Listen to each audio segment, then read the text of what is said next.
This is Ed Reiner doing a site visit in Crescent Marsh in Saugus, Massachusetts, taking a look at the new culvert that was installed by Massachusetts Highway Department. I'm pleased to see that the salt water has returned to the marsh, which, because of a collapsed, crushed, corrugated metal pipe, this marsh was taken over by Phragmites, as you could see. But salt water kills Phragmites if you get enough of it.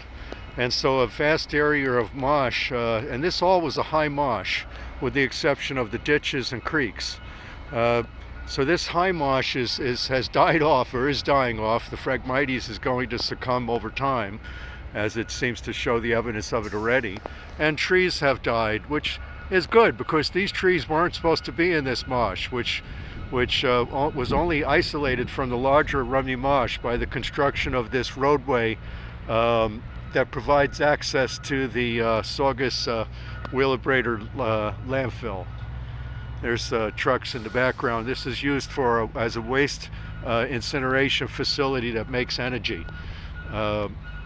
Anyway, back to the marsh. Here's some pictures of the dramatic changes that are going on. I'm standing on a sediment bar, which will provide, will ultimately probably vegetate with salt marsh if it doesn't get too high.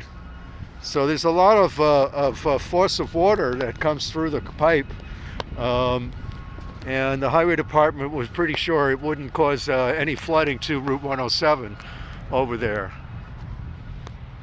But you could, again, another view of the pipe in the background.